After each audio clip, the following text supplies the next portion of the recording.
आप सुन रहे हैं किताब कहानी, जहां हम आपके लिए लाते हैं दुनिया की मशहूर और मुतासिर कुन किताबों की समरी, आसान और दिलचस्प अंदाज में। तो आइए शुरू करते हैं आज की समरी। इंट्रोडक्शन। क्या आप अपनी जिम्मेदारियों से थक चुके हैं? क्या आपको ऐसा महसूस होता है कि आप खोए खोए रहते हैं, क्लियर तरीके से सोच नहीं पाते हैं या अपनी प्रॉब्लम्स के लिए क्रिएटिव सॉल्यूशन नहीं ढूंढ पाते हैं? क्या इसका जिम्मेदार आप अपने टैलेंट की कमी को मानते हैं? क्रिएटिव बनने के लिए टैलेंट की ज़रूरत नहीं होती है। आप बहुत स्मार्ट हैं। शायद आप बस अपनी बिजी लाइफ के कारण थक चुके हैं। जब इस बुक के ऑथर टियागो फोर्टे बीमार थे तो उन्हें बहुत थकान महसूस होती थी, लेकिन अपनी खराब हेल्थ को लेकर बुरा महसूस करने के बजाय, परेशान होने के बजाय उन्होंने सिस्टमैटिक तरीके से नोट बनाने का एक अप्रोच बनाया। उन्होंने इसे बिल्डिंग अ सेकंड ब्रेन का नाम दिया। इस नए सिस्टम के बिना टियागो अपनी हेल्थ को कभी ठीक नहीं कर पाते, अपनी प्रोडक्टिविटी को बढ़ा नहीं पाते और एक सक्सेसफुल बुक भी नहीं लिख पाते। हमें ये बात माननी होगी कि हमारा ब्रेन काम करते करते थक जाता है, उसे भी भारीपन और बोझ सा महसूस होता है। हम इसमें रोज इन्फॉर्मेशन स्टोर करते हैं और जब हम इस इन्फॉर्मेशन को एक्सेस करने के लिए अपने ब्रेन का इस्तेमाल करने की कोशिश करते हैं तो हमें महसूस होता है कि जैसा हमारा ब्रेन ब्लॉक सा हो गया है या सोच ही नहीं पा रहा है। इसलिए सेकंड ब्रेन यानी एक दूसरा ब्रेन बनाना ज़रूरी है। ये नया सिस्टम आपको इम्पॉर्टेंट थॉट्स और आइडियाज़ को सेव करना, एक डिजिटल आर्काइव बनाना और टैग्स और बोर्ड का इस्तेमाल करके इन्फॉर्मेशन को ऑर्गेनाइज करना सिखाएगा। इसके अलावा आप ये भी सीखेंगे कि अपने डिसीजन लेने के स्किल्स को बेहतर बनाने के लिए आप अपनी ज़िंदगी के सभी एरियाज से अलग अलग कॉन्सेप्ट्स को कैसे कनेक्ट कर सकते हैं। इस सिस्टम के इस्तेमाल से आपका ब्रेन रिलैक्स कर पाएगा क्योंकि सभी इंपॉर्टेंट डिटेल्स कहीं और सेव रहेंगी। तो क्या आप अपना सेकंड ब्रेन बनाने के लिए तैयार हैं? तो आइए सीखते हैं कि अपने पूरे पोटेंशियल को अनलॉक कैसे करना है और बिना स्ट्रेस और थकान के अपने गोल्स को कैसे अचीव करना है। What is the second brain? क्या आप जानते हैं कि आप रोज कितनी इन्फॉर्मेशन देखते और सुनते हैं? न्यूयॉर्क टाइम्स के मुताबिक एक एवरेज इंसान रोज 34 गीगाबाइट की इन्फॉर्मेशन देखता और सुनता है, जो 174 फुल न्यूज़पेपर के बराबर है। इतनी ज़्यादा इन्फॉर्मेशन से हमें थकान और स्ट्रेस महसूस होने लगता है। अगर आप अपने टाइम को ट्रैक करेंगे तो आपको पता चलेगा कि आप अपने दिन का ज़्यादातर वक्त इन्फॉर्मेशन को प्रोडक्टिव तरीके से इस्तेमाल करने के बजाय उसे ढूंढने में लगा देते हैं। इन्फॉर्मेशन को इफेक्टिवली मैनेज करने के लिए टियागो फोर्टे का कहना है कि हमें सेकंड ब्रेन का इस्तेमाल करना चाहिए, जो एक ऐसा डिजिटल कॉमनप्लेस बुक है जो हमें अपने थॉट्स को स्टोर और ऑर्गेनाइज करने में मदद करता है। सेकंड ब्रेन बनाने के लिए थॉट्स और इन्फॉर्मेशन का एक खोजने और शेयर करने लायक कलेक्शन बनाने के लिए डिजिटल टूल्स की ज़रूरत होती है। सबसे पहले आप रोज़ जो भी सोचते या सीखते हैं उसे रिकॉर्ड करना शुरू कीजिए।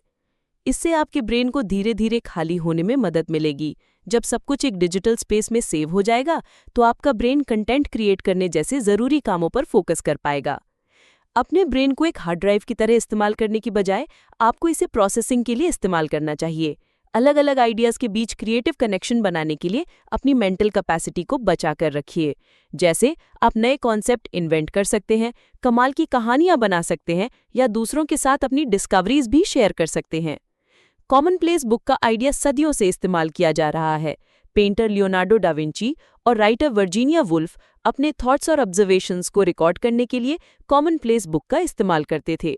वो इन्फॉर्मेशन को सेव करना, दुनिया को समझना और नए आइडियाज़ जनरेट करने के लिए भी इन बुक्स का इस्तेमाल करते थे। आज आप इस कॉमनप्लेस बुक को डिजिटल वर्जन में बदल सकते हैं। सेकंड ब्रेन नाम का ये डिजिटल वर्जन आपको अपने सभी डिवाइसेस पर कुछ सर्च करना, चीज़ों को ऑर्गेनाइज करना और अपने नोट्स का बैकअप लेने में मदद करता है। ये आपका एक ऐसा एक्सटर्नल हार्ड ड्राइव होगा जिसमें आप किसी भी इन्फॉर्मेशन को ढूंढ सकते हैं। सेकंड ब्रेन में सिर्फ नोट्स का कलेक्शन ही नहीं होता है, आप इसे अपने डेली लाइफ में मील्स को प्लान करना, काम से जुड़े प्रोजेक्ट्स को छोटे छोटे पार्ट में डिवाइड करना या अपनी शॉपिंग लिस्ट बनाने के लिए भी इस्तेमाल कर सकते हैं। इसमें आपकी लाइफ का कोई भी एरिया हो सकता है। सेकंड ब्रेन के फायदों को बेहतर तरीके से समझने के लिए आइए इन दो सिनेरियोज को देखते हैं, नीना और केट। सेकंड ब्रेन के बिना नीना सुबह से ही अपने थॉट्स और कामों को सोचकर घबराने लगती हैं। वो सुबह सुबह बहुत सारे ईमेल का जवाब देती हैं। इसके बाद जब वो अपने इंपॉर्टेंट प्रोजेक्ट्स पर काम करना शुरू करती हैं तो बहुत थका हुआ महसूस करती हैं। वैसे तो नीना शाम को सिर्फ अपने पर्सनल प्रोजेक्ट्स पर ही काम करती हैं, लेकिन वो ज़्यादातर वक्त अपने थॉट्स और फाइल्स को ऑर्गेनाइज करने में ही लगा देती हैं। इस तरह काम करने से उन्हें अनप्रोडक्टिव और फ्रस्ट्रेट महसूस होता है। दूसरी तरफ Kate second brain method use करती हैं। उनके पास भी सुबह सुबह नीना के जितने ही काम होते हैं, लेकिन वो इन्हें बेहतर तरीके से मैनेज कर पाती हैं। उनके सभी आइडियाज और थॉट्स एक डिजिटल नोट सिस्टम में ऑर्गेनाइज्ड रहते हैं। सुबह फ्रेश होने से लेकर ऑफिस जाने तक केट के सारे काम ऑर्गेनाइज्ड रहते हैं। इस सिस्टम से केट को रोज इन्फॉर्मेशन इकट्ठा करना और उसे ऑर्गेनाइज करने का मौका मिलता है। मीटिंग के दौरान वो अपने डेटा बेस्ड फीडबैक से तुरंत जवाब दे पाती हैं, क्योंकि उनके नोट्स उनके सेकंड ब्रेन में सेव हैं। केट की मीटिंग ज़्यादा प्रोडक्टिव होती हैं और वो फैसले भी तुरंत ले पाती हैं। शाम तक केट के पास अपने थॉट्स और प्रोग्रेस का क्लियर और ऑर्गेनाइज्ड रिकॉर्ड होता है। वो आराम से सो पाती हैं, क्योंकि वो जानती हैं कि अगले दिन का सामना वो बड़े ही कॉन्फिडेंस से कर पाएंगी। सेकंड ब्रेन इस बात को पूरी तरह बदल देता है कि आप इन्फॉर्मेशन के साथ कैसे इंटरैक्ट करते हैं। आज डिजिटल नोट्स बहुत काम आते हैं और ये आसानी से खोते भी नहीं हैं। उन्हें आप क्लाउड से ढूंढ सकते हैं, एक्सेस कर सकते हैं और अपने हिसाब से ऑर्गेनाइज भी कर सकते हैं। इस मेथड के जरिए आपको एक बड़ा और डायनेमिक डेटा कलेक्शन सिस्टम बनाने का मौका मिलता है, जिसे आप रोज डेवलप कर सकते हैं। सेकंड ब्रेन मेथड को अपनाकर आप अपने माइंड को हर चीज याद रखने के बोझ से फ्री कर सकते हैं। अब आप ज्यादा क्रिटिकल प्रोजेक्ट्स पर फोकस करके अपने बड़े बड़े सपनों को पूरा कर सकते हैं। How a second brain works. पिछले चैप्टर में आपने सीखा कि सेकंड ब्रेन आपके पर्सनल डिजिटल असिस्टेंट की तरह होता है। इसका गोल है इन्फॉर्मेशन को सेव करना, उसे ऑर्गेनाइज करना और आपके ब्रेन को खाली करने में मदद करना। ये एक ऐसा कंसिस्टेंट और भरोसेमंद सिस्टम है जो वक्त बचाने में और प्रोडक्टिविटी को बढ़ाने में मदद करता है। सेकंड ब्रेन बनाने के लिए आपको कोड मेथड को फॉलो करना होगा। इसका मतलब है कैप्चर, ऑर्गेनाइज, डिस्टिल और एक्सप्रेस। सबसे पहले आपको आइडियाज़ और इन्फॉर्मेशन को कैप्चर करना होगा। इसका मतलब है अपने माइंड से सभी आइडियाज़ को निकालकर एक डिजिटल सिस्टम में ट्रांसफ़र करना। इन डिजिटल नोट्स की मदद से आपको अपने आइडियाज़ को साफ साफ देखने और उन्हें बदलने का मौका मिलेगा। अगर आप सभी चीज़ों को एक जगह रखेंगे तो आपके लिए उनके बीच क्रिएटिव कनेक्शन बनाना आसान हो जाएगा। इसके बाद इकट्ठा किए हुए इन्फॉर्मेशन को ऑर्गेनाइज करना ज़रूरी है। आइडियाज़ को रैंडम कैटेगरी में डालने के बजाय उन्हें उनसे जुड़े हुए प्रोजेक्ट और ज़रूरतों के हिसाब से ऑर्गेनाइज कीजिए। अपने करंट लाइफ स्ट्रक्चर के हिसाब से बोर्ड और प्रोजेक्ट को ऐड करके इन्हें प्रोसेस करना आसान बनाइए। अगला स्टेप है अपने नोट्स को डिस्टिल करना, जिसमें आप उनके मीनिंग को आसान बनाते हैं। इसका मतलब है अपने हर नोट के कोर मैसेज को पहचानना। जैसे आइंस्टाइन के रिलेटिविटी की थ्योरी को सब लोग एक ही इक्वेशन से जानते हैं, E = mc²। नोट्स को मेन पॉइंट्स में बदलने से आपके लिए उन्हें याद करना और बाद में इस्तेमाल करना आसान हो जाता है। जब नोट्स शॉर्ट और क्लियर होते हैं तो उन पर काम करना भी आसान हो जाता है। आखिर में एक्सप्रेस स्टेज में आप अपने आइडियाज़ और नॉलेज को शेयर करते हैं। इन्फॉर्मेशन को कैप्चर, ऑर्गेनाइज और डिस्टिल करने का मकसद ये है कि आप फ्यूचर में कुछ वैल्यूएबल बनाकर उसे शेयर कर सकें। आप सेकंड ब्रेन अपने पर्सनल प्रोजेक्ट, प्रोफेशनल वर्क या क्रिएटिव कामों के लिए बना सकते हैं, क्योंकि अपने आइडियाज़ को एक्सप्रेस करने से वो बेहद इम्पैक्टफुल यानी असरदार बन जाते हैं। जैसे सेकंड ब्रेन आपको आर्टिकल लिखने, प्रेजेंटेशन बनाने या कोई नया प्रोडक्ट डेवलप करने में मदद कर सकता है। डिजिटल नोट टेकिंग ऐप्स आपको सेकंड ब्रेन बनाने में मदद करेंगे। ये ऐप्स मल्टीमीडिया कंटेंट को सपोर्ट करते हैं। इसमें आप टेक्स्ट, इमेज, वीडियो या ऑडियो भी ऐड कर सकते हैं। आइडियाज़ को सेव करने के लिए आप सबसे आसान तरीका इस्तेमाल कर सकते हैं। ये आपका सेकंड ब्रेन है, इसलिए फैसला आपको करना है कि इसे कैसे काम करना चाहिए। कोड मेथड यूज़ करते वक्त परफेक्शन पर ध्यान मत दीजिए। इसे सिर्फ अपनी मेमोरी, इंटेलिजेंस और क्रिएटिविटी को बढ़ाने के लिए इस्तेमाल कीजिए। कोड मेथड से सेकंड ब्रेन बनाने में वक्त लगेगा, इसलिए आपको सब्र रखना होगा।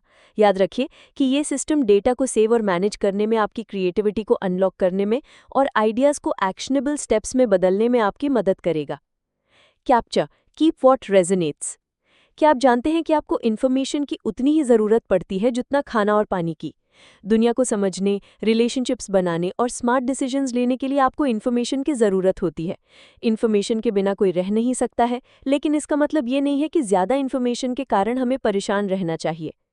आप डेली जो इन्फॉर्मेशन देखते या सुनते हैं, आप उस इन्फॉर्मेशन का क्या करते हैं, इससे आपकी पर्सनैलिटी और थिंकिंग को एक शेप मिलता है। जैसे आप किस तरह का खाना और वर्कआउट चूज़ करते हैं, उसका आपके फिजिकल हेल्थ पर असर पड़ता है, वैसे ही आप इन्फॉर्मेशन के साथ क्या करते हैं, उससे आपके मेंटल हेल्थ पर असर पड़ता है। अगर आप इस बात पर ध्यान नहीं देंगे तो आपका ब्रेन स्लो हो जाएगा और थकने लगेगा। इसलिए आपको सेकंड ब्रेन का ठीक से इस्तेमाल करके इन्फॉर्मेशन को मैनेज और ऑर्गेनाइज करना सीखना होगा। इस सिस्टम की मदद से आपको बहुत सारे सोर्सेज से इन्फॉर्मेशन को स्टोर करने का मौका भी मिलेगा। वैल्यूएबल इन्फॉर्मेशन को कैप्चर और सेव करने से आप फ्यूचर में कुछ कमाल करके भी दिखा सकते हैं। इन्फॉर्मेशन को कैप्चर करने का मतलब सब कुछ सेव करना नहीं है, बल्कि इसका मतलब है सिलेक्टिव और इंटेंशनल रहना। इन्फॉर्मेशन को इफेक्टिव तरीके से कैप्चर कैसे किया जाए, इसका टेलर स्विफ्ट परफेक्ट एग्जाम्पल है।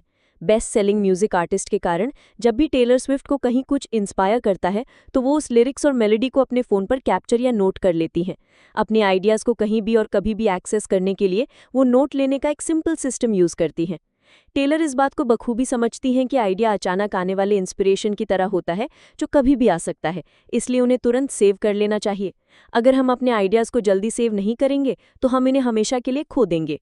आइडियाज़ बहुत वैल्यूएबल होते हैं क्योंकि ये फ्यूचर में किसी क्रिएटिव काम के लिए फाउंडेशन के तौर पर काम आ सकते हैं। अपने सेकंड ब्रेन को बनाने के लिए आपको डिसाइड करना होगा कि आपको कौन सा इन्फॉर्मेशन अपने पास रखना चाहिए। इन्फॉर्मेशन को चुनने के 4 क्राइटेरिया हैं।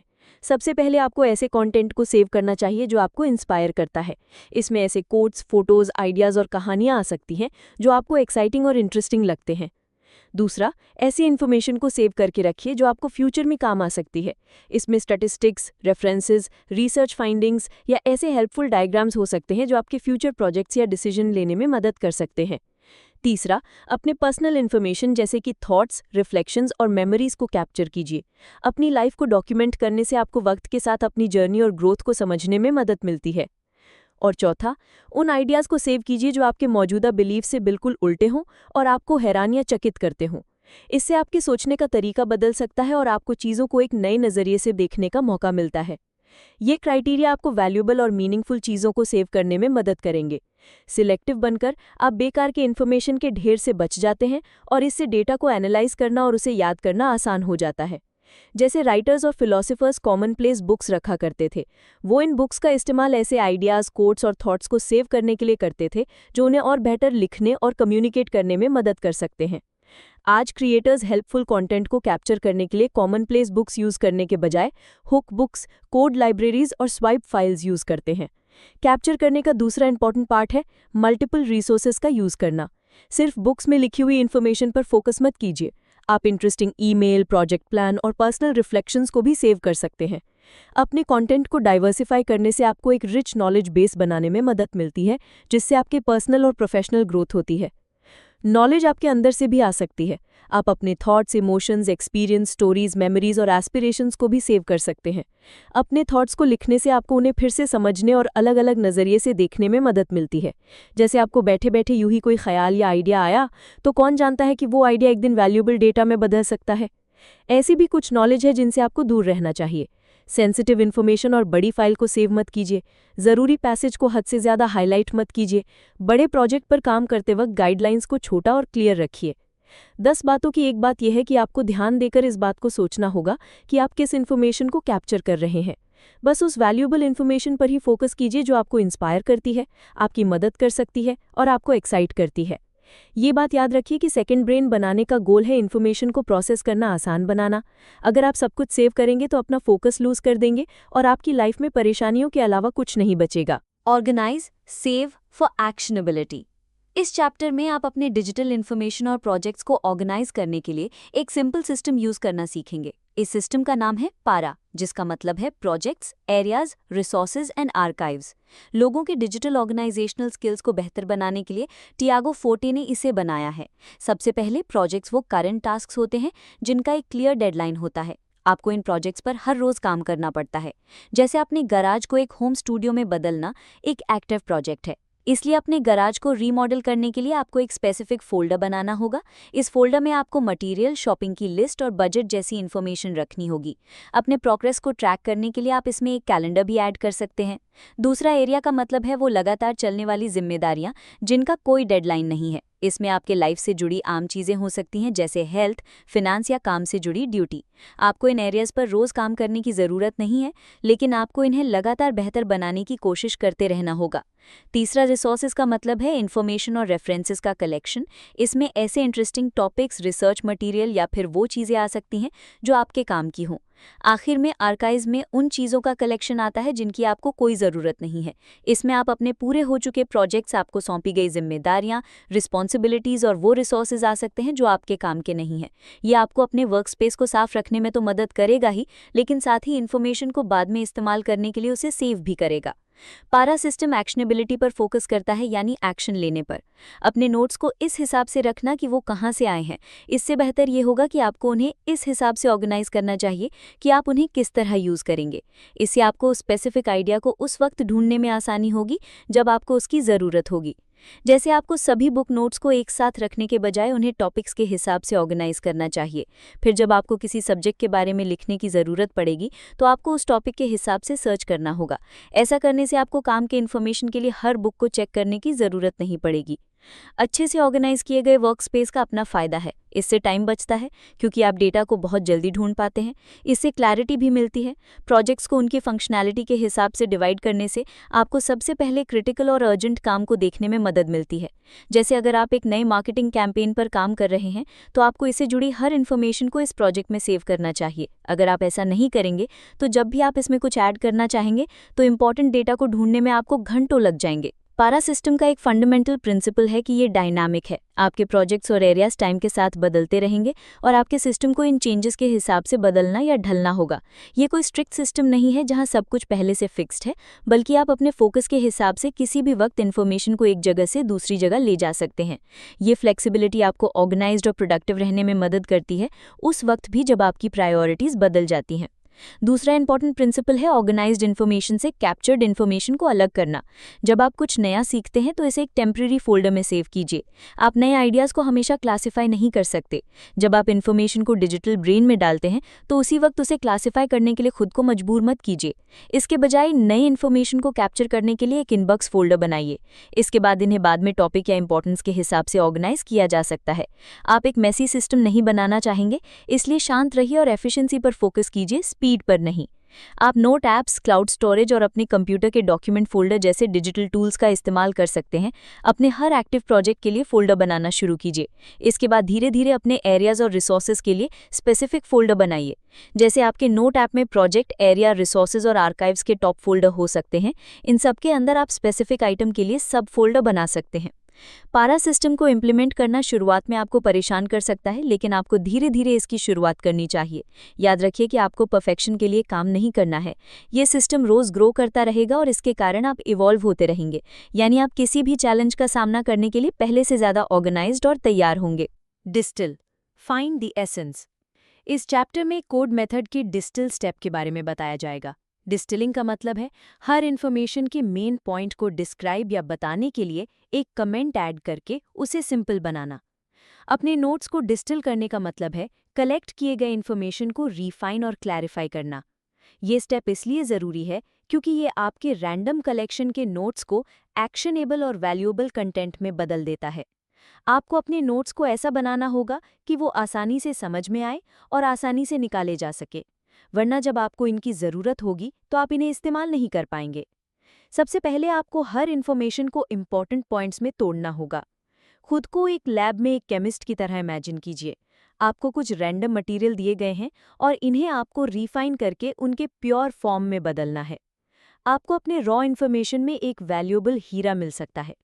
सेकंड ब्रेन बनाते वक्त रिफाइन किया गया इन्फॉर्मेशन आपका सबसे वैल्यूएबल एसेट होता है। कई टेक्निक हैं जिन्हें आप इन्फॉर्मेशन को डिस्टिल करने के लिए यूज़ कर सकते हैं। सबसे पहले आप प्रोग्रेसिव समराइजेशन का इस्तेमाल कर सकते हैं। इस टेक्निक में जब आप कुछ सेव करते हैं तो उसके सबसे इम्पॉर्टेंट पार्ट को समराइज और हाईलाइट करते रहते हैं जब तक आप उसके सबसे बेसिक फॉर्म तक नहीं पहुंच जाते। ये टेक्निक आपको जनरल मेन पॉइंट और उससे जुड़ी डिटेल्स को सेव करने में मदद करेगा। जैसे film director Francis Ford Coppola ने द गॉडफादर बनाने के लिए प्रोग्रेसिव समराइजेशन का इस्तेमाल किया था। शुरुआत में कोपोला ने मूवी बनाने से मना कर दिया था, लेकिन उन्होंने अपना मन इसलिए बदल दिया था क्योंकि उन्हें पैसों की ज़रूरत थी। उन्होंने थिएटर से प्रोग्रेसिव समराइजेशन सीखा था। कोपोला ने एक बड़ी बाइंडर बुक बनाई थी और उसमें वो नॉवेल के पेज को चिपकाते थे। इसके बाद उन्होंने इसमें नोट्स ऐड करना शुरू किया। सबसे पहले उन्होंने हर सीन का पहला इंप्रेशन लिखा, इसके बाद उसमें डिटेल्स ऐड किए। कोपोला की बुक ने द गॉडफादर बनाने में सिर्फ उनकी ही मदद नहीं की, बल्कि ये कई डायरेक्टर्स के लिए गाइड बन गई थी। कोपोला ने सभी को ये सिखाया कि किस तरह समराइजेशन और नोट्स के मल्टीपल लेयर्स बनाकर मूवी के सीन की गहराई को समझा जा सकता है। दूसरी डिस्टिलिंग टेक्निक है हाइलाइटिंग और टैगिंग। हाइलाइटिंग में इन्फॉर्मेशन को आसानी से पढ़ने लायक बनाने के लिए उसके इम्पॉर्टेंट पार्ट को मार्क या हाइलाइट किया जाता है। टैगिंग का मतलब हर इन्फॉर्मेशन को एक लेबल या कीवर्ड देना। इन्फॉर्मेशन को लेबल करने से आपको उन्हें जल्दी कैटेगराइज और याद करने में मदद मिलती है। इमेजिन कीजिए कि आप एक मीटिंग में नोट्स ले रहे हैं। सबसे पहले आप वो सभी चीज़ें लिखते हैं जो आपको इम्पॉर्टेंट लगती हैं। फिर आप सबसे इम्पॉर्टेंट पार्ट पर ध्यान देकर उन्हें हाईलाइट करते हैं। आप बजट, टाइमलाइन या स्टेक होल्डर्स जैसे उनसे जुड़े कीवर्ड्स भी ऐड कर सकते हैं। ये प्रोसेस आपके नोट्स को ज़्यादा ऑर्गेनाइज्ड बनाता है और फ्यूचर में आसानी से समझने लायक बनाता है। तो अगर आप इन्फॉर्मेशन को डिस्टिल करना चाहते हैं तो आप प्रोग्रेसिव समराइजेशन, हाइलाइटिंग और टैगिंग जैसी टेक्निक्स यूज़ कर सकते हैं। ये टेक्निक आपके द्वारा कलेक्ट किए गए इन्फॉर्मेशन को आसानी से याद करने और उन्हें अप्लाई करने में मदद करेगी। Express, show your work. Code method में सेकंड ब्रेन बनाने का आखिरी स्टेज है एक्सप्रेस। सेकंड ब्रेन बनाने का अल्टीमेट गोल है क्रिएटिव आइडियाज़ ढूंढना और उन्हें दूसरों के साथ शेयर करना। जब सारी इन्फॉर्मेशन एक जगह पर ऑर्गेनाइज्ड होती है तो हम आसानी से क्रिएटिव आइडियाज़ डेवलप कर सकते हैं। क्रिएटिव प्रोसेस को 3 स्टेज में बांटा जा सकता है: रिमेंबरिंग, कनेक्टिंग और क्रिएटिंग। रिमेंबरिंग स्टेज में आप सेकंड ब्रेन में इन्फॉर्मेशन को स्टोर करते हैं और ज़रूरत पड़ने पर उसे निकालते हैं। इसमें बुक्स, आर्टिकल्स या फिर ऐसे मटेरियल से लिए गए नोट्स हो सकते हैं जो आपके काम के हों या आपको इंस्पायर करते हों। जैसे फिलीपींस के एक बिजनेस कंसल्टेंट बेनिग्नो ने अपने सेकंड ब्रेन में क्रिप्टो करेंसी के बारे में एक आर्टिकल सेव किया था। उन्होंने उस आर्टिकल को एनालाइज किया और उसमें अपने नोट्स ऐड किए। जब उनके दोस्तों ने उसी टॉपिक में अपना इंटरेस्ट दिखाया तो बेनिग्नो ने उस आर्टिकल को समराइज कर उनके साथ शेयर किया। बेनिग्नो ने अपने सेकंड ब्रेन का इस्तेमाल करके अपना टाइम बचा लिया था। वो पुराने सेव किए हुए इन्फॉर्मेशन को याद करके तुरंत वैल्यूएबल इन्फॉर्मेशन शेयर कर पाए। बेनिग्नो के एक्सपीरियंस से पता चलता है कि सेकंड ब्रेन का फ़ायदा उठाने के लिए आपको नई थ्योरीज बनाने या बुक्स लिखने की ज़रूरत नहीं है। सिर्फ आइडियाज़ को कैप्चर और शेयर करने से आपको बहुत फ़ायदा हो सकता है। अब बारी है कनेक्टिंग स्टेज की, जिसमें आप एक बड़ी स्टोरी सुनाने के लिए या अलग-अलग आइडियाज़ के बीच कनेक्शन बनाने के लिए अपने सेकंड ब्रेन की इन्फॉर्मेशन का इस्तेमाल करते हैं। कोलोराडो के एक चर्च में फादर पैट्रिक मेमोरियल सर्विस को डिज़ाइन करने के लिए सेकंड ब्रेन के कॉन्सेप्ट का इस्तेमाल करते हैं। यहाँ उनका गोल है किसी इंसान की ज़िंदगी की कहानी को मीनिंगफुल तरीके से बताना। इसके लिए पैट्रिक अपने स्मार्टफोन के एक ट्रांसक्रिप्शन ऐप की मदद से अपने किसी करीबी के गुजर जाने के दर्द और दुख को झेल रहे परिवारों के साथ हुई बातचीत को रिकॉर्ड करते हैं। इसके अलावा वो हर मेमोरियल सर्विस के ट्रांसक्रिप्ट, फोटो और दूसरे डॉक्यूमेंट को एक प्रोजेक्ट फोल्डर में सेव करते हैं। फिर पैट्रिक मटीरियल को एक दूसरे के साथ कनेक्ट करके मन को छू लेने वाली मेमोरियल स्पीच लिखते हैं। अलग अलग तरह के कंटेंट को एक फोल्डर में सेव करने से आपको मिसिंग डॉट्स को कनेक्ट करने में मदद मिलती है। फिर लॉजिकल कनेक्शन बनाकर आप दिल को छू लेने वाली स्टोरीज या क्रिएटिव आइडियाज शेयर कर सकते हैं। आखिर में क्रिएटिंग स्टेज में आप कुछ नया बनाने के लिए कलेक्ट किए हुए डेटा और कनेक्टेड स्टोरीज को एक साथ जोड़ देते हैं। अलग अलग गोल्स पाने के लिए आप क्रिएटिव स्टेज को यूज़ कर सकते हैं। फ्लोरिडा में साइकोलॉजी के प्रोफेसर रिबेका एजुकेशनल प्रोग्राम्स और प्रेजेंटेशन बनाने के लिए सेकंड ब्रेन का इस्तेमाल करती हैं। इस सिस्टम को अपनाने से पहले उन्हें अपने आइडियाज़ को डेवलप करने के लिए वक्त निकालने में मुश्किलें आ रही थीं। अपने सेकंड ब्रेन के साथ रिबेका को जब भी इंस्पायर्ड महसूस होता है तो वो छोटे छोटे नोट्स और आइडियाज़ को कैप्चर कर लेती हैं। यानी जब तक वो किसी प्रोजेक्ट पर काम करना शुरू करती तब तक उनके पास सारा ज़रूरी मटीरियल पहले से तैयार होता है। रिबेका का तरीका ये साबित करता है कि बिजी शेड्यूल होने के बावजूद सेकंड ब्रेन आपको हमेशा क्रिएटिव बने रहने में मदद करता है। सेकंड ब्रेन बनाने के लिए अपना माइंडसेट बदलने की ज़रूरत होती है। क्रिएटिविटी को कुछ नया बनाने का नाम नहीं देना, बल्कि आप इसे अलग अलग बिल्डिंग ब्लॉक्स को कनेक्ट करने जैसा मान सकते हैं। अपने क्रिएटिव सॉल्यूशन को एक पजल की तरह सोचिए और आपका सेकंड ब्रेन ही वो पीस है जो उसे पूरा करता है।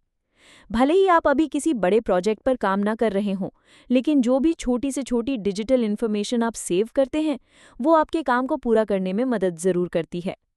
इस बढ़ते हुए कलेक्शन में ईमेल, मीटिंग के नोट्स, प्रोजेक्ट प्लान्स, टेम्पलेट्स और एग्जाम्पल्स आते हैं। समय के साथ ये छोटे छोटे पीसेस आपके क्रिएटिव आउटपुट का फाउंडेशन बन जाते हैं। जब आप अपने आइडियाज़ को एक्सप्रेस करना और उन्हें एक्शन में बदलना शुरू करेंगे, तो आप अपने सोचने और काम करने के तरीके में बदलाव देखेंगे। आप बेहतर तरीके से पढ़ने लगेंगे, पहले से ज़्यादा स्मार्ट सवाल पूछने लगेंगे और अपनी क्रिएटिविटी को बढ़ाने के लिए फीडबैक भी मांगने लगेंगे। अपने काम और आइडियाज़ की जिम्मेदारी लेना भी ज़रूरी है। भले ही आप अपना काम कम ऑडियंस के साथ शेयर करें या ज़्यादा ऑडियंस के साथ, फ़र्क तभी पड़ेगा जब आप अपने आइडियाज़ को वैल्यू देंगे और ये भरोसा करेंगे कि वो बदलाव ला सकते हैं। खुद को ये साबित करने के लिए कि आपका आइडिया वैल्यूबल है, छोटे छोटे प्रोजेक्ट से शुरू कीजिए। ये बात हमेशा याद रखिएगा कि खुद को एक्सप्रेस करने का हर तरीका आपके क्रिएटिव पोटेंशियल को अनलॉक करने में मदद करता है। The essential habits of digital organisers. पिछले चैप्टर में आपने आइडिया को कैप्चर, ऑर्गेनाइज, डिस्टिल और शेयर करने के इम्पोर्टेंस के बारे में जाना। सेकंड ब्रेन बनाना चैलेंजिंग होता है और कोड मेथड के हर स्टेज के बीच बैलेंस बनाने के लिए आपको ऑर्गेनाइज्ड बनना होगा। चीज़ों को ऑर्गेनाइज करना आपको बचपन से नहीं आता है, बल्कि एक ऐसी हैबिट है जो आप वक्त के साथ सीखते हैं। जैसे ऑर्गेनाइज्ड और प्रोडक्टिव रहने के लिए शेफ में कुछ खास हैबिट्स होनी चाहिए। हाई क्वालिटी डिश को जल्दी और कंसिस्टेंटली बनाने के लिए उन पर बहुत प्रेशर होता है। इस स्ट्रेस को मैनेज करने के लिए शेफ मिज इन प्लेस नाम के सिस्टम का इस्तेमाल करते हैं, जिसका मतलब है हर चीज़ अपनी जगह पर है। इस सिस्टम में छोटी छोटी हैबिट्स आती हैं, जैसे खाना बनाने वाले टूल्स यानी सामान को वापस सेम जगह पर रखना और काम करते समय काम करने की जगह को साफ रखना। इस मिस इन प्लेस की वजह से शेफ को कुकिंग की क्रिएटिव एरिया पर फोकस करने और एफिशिएंट तरीके से काम करने में मदद मिलती है। इसी तरह ऑर्गेनाइज्ड रहने के लिए नॉलेज वर्कर्स के पास एक सिस्टम होना ज़रूरी है। इफ़ेक्टिव तरीके से सेकंड ब्रेन बनाने के लिए आपको कुछ हैबिट्स डेवलप करनी होगी। सबसे पहली आदत जो आपको डेवलप करनी है वो है चेकलिस्ट बनाना। ये चेकलिस्ट किसी प्रोजेक्ट को शुरू करने और ठीक से पूरा करने के लिए ज़रूरी हैं। किसी प्रोजेक्ट को लॉन्च करने के लिए आपको एक स्ट्रक्चर्ड अप्रोच लेना होगा। चेकलिस्ट आपको अपने शुरुआती थॉट्स को कैप्चर करने, इससे जुड़े हुए टर्म्स को ढूंढने में, रेलेवेंट नोट्स को ऑर्गेनाइज करने में और प्रोजेक्ट के लिए एक आउटलाइन या ड्राफ्ट बनाने में मदद करेगा। ये आपको एक क्लियर प्लान के साथ शुरू करने में भी मदद करता है, ताकि कोई भी वैल्यूएबल इन्फॉर्मेशन आपसे छूट ना जाए। आपको एक प्रोजेक्ट कंप्लीशन चेकलिस्ट भी बनानी होगी। इस चेकलिस्ट में प्रोजेक्ट को पूरा होने पर मार्क करना, जो भी आपने इससे सीखा है उसके बारे में सोचना, रीयूजेबल यानी दोबारा इस्तेमाल किए जाने वाले मटेरियल को रिव्यू करना और अपने प्रोजेक्ट को आर्काइव करना शामिल है। ये आपको ऐसा एहसास कराएगा कि आपने कुछ पूरा करके कुछ अचीव किया है। अगली ऑर्गेनाइजेशनल हैबिट जो आपको डेवलप करनी चाहिए वो है अपने प्रोसेस को रेगुलरली रिव्यू करना। वीकली यानी हर हफ्ते रिव्यू करने का मतलब है अपने टास्क, नोट्स और प्रायोरिटीज़ को एक सिस्टमैटिक तरीके से हर हफ्ते रिव्यू करना। इससे आपको अपने करंट टास्क्स और प्रायोरिटीज़ के बारे में अवेयर रहने में मदद मिलेगी। वीकली रिव्यू में आप नए टास्क लिखते हैं, एक्टिव प्रोजेक्ट्स को रिव्यू करते हैं और अगले हफ्ते के लिए प्रायोरिटीज सेट करते हैं। जैसे टियागो फोर्टे अपने वीकली रिव्यू के लिए इस टेम्पलेट का इस्तेमाल करते हैं। सबसे पहले वो अपने इनबॉक्स को क्लियर करते हैं, वो अपने ईमेल को ऑर्गेनाइज करते हैं और इम्पोर्टेंट डेटा को उसके एरिया के हिसाब से सेव करते हैं। वो उन सभी चीज़ों का जवाब भी देते हैं जिन पर अभी एक्शन लेना ज़रूरी है। दूसरा, टियागो अपने कैलेंडर को चेक करते हैं। वो अपने मीटिंग्स और अपॉइंटमेंट को देखने के लिए पिछले और आने वाले हफ्ते को रिव्यू करते हैं। वो हमेशा पहले से प्रिपेयर्ड रहते हैं और इम्पॉर्टेंट डेडलाइंस के लिए नोट्स लिखते हैं। तीसरा, टियागो अपने कंप्यूटर के डेस्कटॉप को क्लियर करते हैं। वो अपने डेस्कटॉप पर फाइल्स को ऑर्गेनाइज करते हैं, फाइल्स को उनके सही फोल्डर में डालते हैं और अपने डिजिटल एनवायरनमेंट को क्लीन रखते हैं। इसके बाद टियागो अपने नोट्स को ऑर्गेनाइज करते हैं। वो हर नोट को उसके सही फोल्डर में डालते हैं। आखिर में टियागो अगले हफ्ते के लिए टास्क चूज करते हैं। वो अपने टास्क को इस हिसाब से ऑर्गेनाइज करते हैं कि वो किस प्रोजेक्ट और एरिया से जुड़े हुए हैं। इसके बाद वो ये डिसाइड करते हैं कि अगले हफ्ते उन्हें किस काम पर फोकस करना है। ऐसा करने से उन्हें इस बात का कॉन्फिडेंस मिलता है कि वो एक नए हफ्ते की शुरुआत करने के लिए पूरी तरह से तैयार और ऑर्गेनाइज्ड हैं। आप डेली और मंथली रिव्यूज़ भी ऐड कर सकते हैं। डेली रिव्यूज़ में आपको अपने कैप्चर्ड डेटा को चेक करके उनके स्पेसिफिक फोल्डर में ऑर्गेनाइज करना होता है। दूसरी तरफ मंथली रिव्यूज़ आपकी पूरी स्ट्रैटेजी को चेक करने के लिए इस्तेमाल किए जाते हैं। इसमें आप शायद कुछ प्लान और गोल्स को बदल सकते हैं या फिर कुछ प्रोजेक्ट्स को छोड़ भी सकते हैं। मंथली रिव्यूज़ आपके लॉन्ग टर्म गोल्स और प्रायोरिटीज़ पर फोकस करते हैं। मंथली रिव्यू के लिए आप इन स्टेप्स को फॉलो कर सकते हैं। सबसे पहले अपने गोल्स को रिव्यू करके उन्हें अपडेट कीजिए। अपने क्वार्टरली और ईयरली गोल्स के बारे में सोचिए, अपने हर सक्सेस के बारे में लिखिए, अनएक्सपेक्टेड इवेंट से सीखिए और ज़रूरत पड़ने पर अपने गोल्स को एडजस्ट कीजिए। इसके बाद अपने प्रोजेक्ट लिस्ट को रिव्यू और अपडेट कीजिए। पूरे हो गए या कैंसिल किए गए प्रोजेक्ट्स को आर्काइव कीजिए, नए प्रोजेक्ट को ऐड कीजिए और एक्टिव प्रोजेक्ट्स को अपडेट कीजिए। इस बात का ध्यान रखें कि आपका प्रोजेक्ट लिस्ट आपके करंट गोल्स और प्रायोरिटीज़ को रिफ्लेक्ट करता हो। आपको अपनी जिम्मेदारियों को भी रिव्यू करना होगा। अपनी लाइफ के इम्पोर्टेंट एरियाज पर ध्यान दीजिए, जैसे हेल्थ, फाइनेंस, रिलेशनशिप्स और फैमिली लाइफ, और देखिए कि उसमें कोई एक्शन लेने की या चेंज करने की ज़रूरत है या नहीं। अपने टास्क्स को उनके इम्पोर्टेंस और अर्जेंसी के हिसाब से ऑर्गेनाइज कीजिए।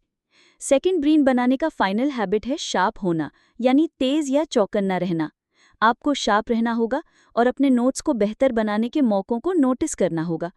आपको वैल्यूएबल आइडियाज़ की कद्र करनी होगी, इंपॉर्टेंट कॉन्सेप्ट को हाईलाइट करना होगा, टाइटल को इम्प्रूव करना होगा, नोट को उनसे जुड़े हुए प्रोजेक्ट से लिंक करना होगा और एक जैसे कंटेंट को साथ में मिलाना होगा।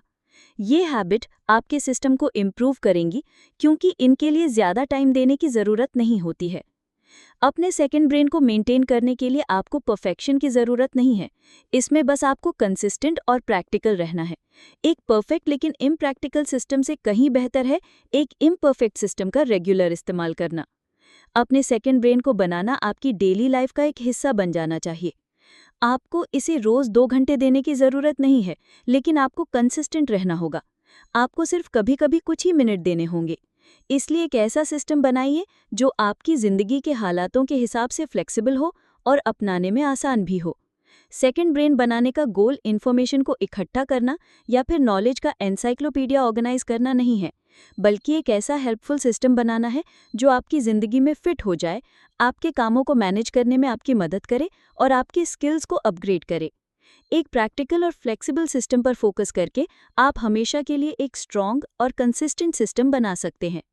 परफेक्शन के बजाय आपको एक फंक्शनल सिस्टम बनाने की कोशिश करनी चाहिए जो आपकी रोज़ की ज़रूरतों को पूरा कर सके। अगर आपको ये समरी पसंद आई हो तो वीडियो को लाइक करें, शेयर करें और चैनल को सब्सक्राइब करना ना भूलें, ताकि आपको हर नई वीडियो की बरवक्त इत्तला मिलती रहे। आप नीचे कमेंट्स में हमें ये भी बता सकते हैं कि अगली वीडियो में आप किस किताब की समरी सुनना चाहते हैं।